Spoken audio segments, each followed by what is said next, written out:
Okay guys, welcome back. So today I'm going to be showing you how to replace a common problem on your BMW E60, E63, E90 and even the F series.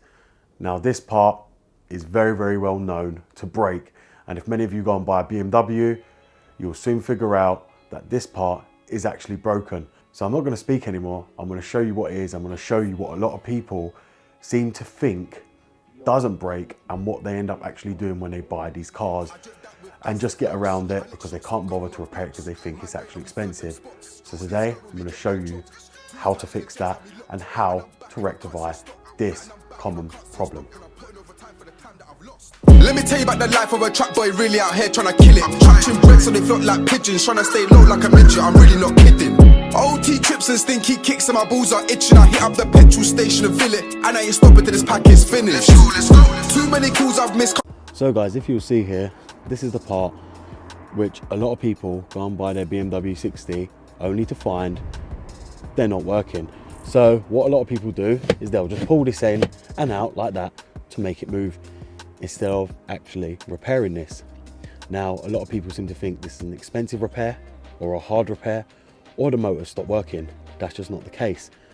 Now, if you see here, this is the button and you can hear the motor's going as I'm pressing it, and it's not doing nothing.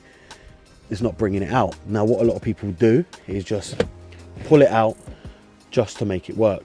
Now, what ends up happening is the gear inside, which I just showed you, ends up breaking, and that's why this moves freely, which it shouldn't be, because if the gear is intact with the motor, it won't be pulling out like that. So the way to release that is very simple. So the first thing you're going to do is pull this off. If you'll see here, so you just want to pull this out like that, and then you've got it held on with clips here, which you're just going to want to pull off like that, and then the clips go on here after. And if you'll see on there, there's the clips which lock it in place. Now once you release that, you'll pull the seat out, and if you'll see there's one Torx bolt here and one Torx 30 bolt there. Now the Torx 30 bolts are easy to remove. We're just going to go ahead and release them, and this will take off the fire support bit on its own, so we can get this completely out. So you see there, that's one of the bolts gone, and they're only tiny, so just be careful not to lose them. If you see here, this is the other one. And then once you release that, you can just lower them and put them here. Now, the seat will come forward like that. Now, if you see here, this is all the dirt from over the years, which a lot of people ain't even aware of. This all builds up under the seats, because unless you take them bolts off, which are obviously here, you would never see this or be able to clean it. So what I'm going to go ahead and do is give this a whole clean up, and then you're going to release all the bolts as you see right here and all around here. Now, what a lot of people don't tell you is if you push the seat here, you'll see there's another two bolts hidden underneath the cushioning right there, which you have to get to. And also on this side as well, you'll see them right there, which you have to release in order to drop the motor, which is under the seats. Now the motor is up here, which if you just prise it here, you'll pull it straight out like that. Now if you have got electric seats on here, you will have two plugs on here as well, which is the same on my M5. You'll have two connectors for the heated and cooled seat system, which this one doesn't have. Therefore, we don't have to worry about removing it. Now, I have done this on my M5, so I'm very aware of what I'm doing and how to do this, but I'm showing you guys because I know this is a common problem. So we're going to go ahead and release all the bolts here that you see as well. So after cleaning up, you just want to get your Torx 20 and you just want to release all the bolts without threading them, and you just want to take them out very easily.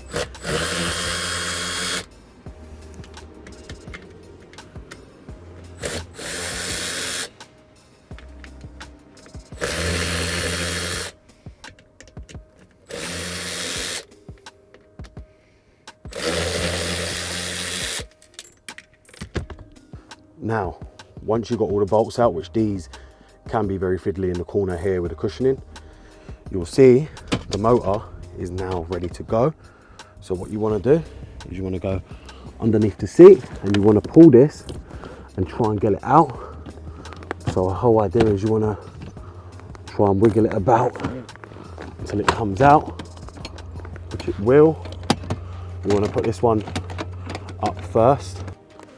So if you'll see here, I lowered the seat to have the motor drop down, and then what you'll see here is the motor and the bracket fully out. So now what we're going to do is take this to the bench so we can open it up and then show you the part that fails inside the motor here. But as you see, it's not a hard job to do, and it took me less than 10 minutes to get this off.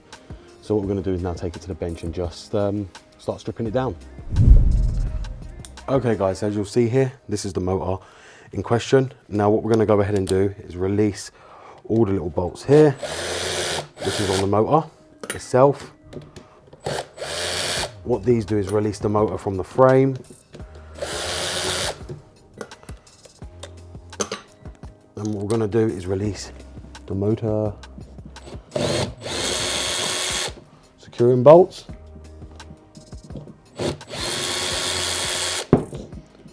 The same for this one.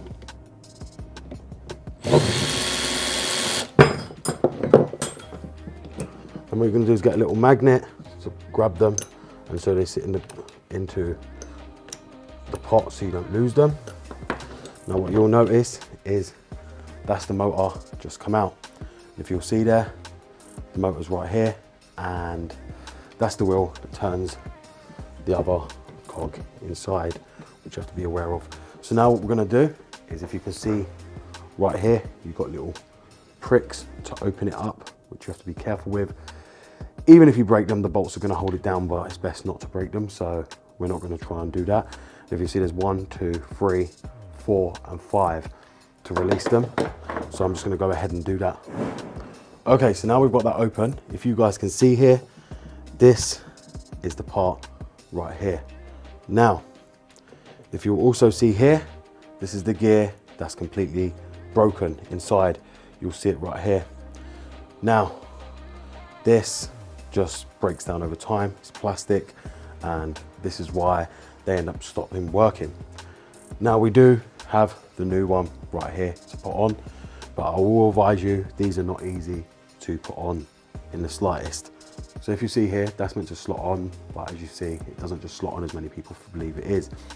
So what you need to do is get a hammer and a small socket and bang it on top of the gear itself, which is what we're going to go ahead and do. I'm going to bang it on with probably 6mm socket and a hammer lightly to tap it over onto the metal surrounds, because not even using silicone will squeeze it over, because it's meant to be held tight on the gear itself.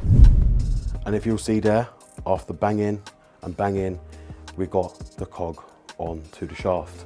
Now, once that's on the shaft, you're going to want to realign it back in here, but you're going to want to put your little rubber pieces back on before you put the gear back in. This is how you would do it. Be careful when you bang it on. As you can see there, it's a bit warm, but it ain't going to stop it functioning. You're going to want to put grease on it also, which I have here. I've got water-based grease, so I'm just going to use that to put all over it. So what we're going to go ahead and do now, just slot the black rubbers back in, and we're just going to line it back into position, just like that. Then what we're going to do is push grease all over it. Now this is water-based grease. We pack it in there so it doesn't squill. Now, if many of you guys don't believe me, I'll just open this up so you can see. You'll see there, that's multi-purpose grease, and it lubricates and protects plastic and rubber parts, which this is. So we're just going to want to pack that in here. Make sure it's all protected, because I had to clean it off to use it. Then after we've done that and that's back in position, you're going to want to slide the motor back into position. Now once the motor's slid back into position, you're then going to want to locate the motor onto the shaft, which now I've just done. Now once you located the bolts in, you're just going to want to tighten it all down.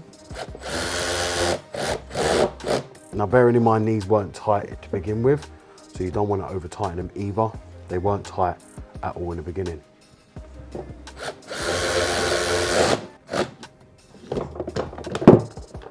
Then you're going to want to locate the motor bolts, which are right here, and get them into position. So it locks the motor onto the shaft. With these I recommend tightening down with a ratchet so you don't over tighten them. Now we can put it back into the car and we're going to then test it out and make sure if it all works. So we're going to go back out to the car and just plug it all back up. Okay guys, so the reinstall procedure is the motor needs to go upside down, and all you're going to want to do is re-heighten your seat back up. You want to put the seat back into the up position. Then all you're going to want to do is get the motor into position under here, and you're going to want to try and align it, which I'm going to need both hands to do this. Okay guys, so when you put the motor back and before you put the scroll wheel back on, which is the cog, you want to make sure these are fully retracted out, otherwise you will not be getting the motor back in, because what will happen is underneath here this will catch on the seat underneath, which is underneath here near the motor, and you don't want that. You also want to make sure that these clips are properly in position, so you know they're clipped in completely before you start bolting it down, and make sure you can see all the bolt holes. So I'm going to go ahead and re-bolt up all these bolts into the position there, then I'll come back and show you how it works. Okay guys, as you'll see here, this is now all fully bolted up, and as I said to you, just be careful and wary of these bolts right in the corner here. They're not easy to get to, but you can stretch it back and kind of get to them. I would use an extension if I was you, but this is all bolted back up. As I said, you want to make sure these are fully extended the same. You don't want one to be longer than the other, because otherwise you won't be able to get the bolts in line and the seat will be sitting all wonky. So just make sure to have them correctly positioned. We're going to go ahead and test it now. So as you see there, it's fully working. As you see, nicely does it. Now we'll put it back, and as you see there, it's all coming out nicely. So we're just going to bolt the two Torx Forte 30s back up, and then that should be it to the seat. So now as you see here guys, we'll operate it with the button, and you're seeing there it's all coming out nicely, and it fully comes out and retracts the way it should be. Now what we'll do is close it back in,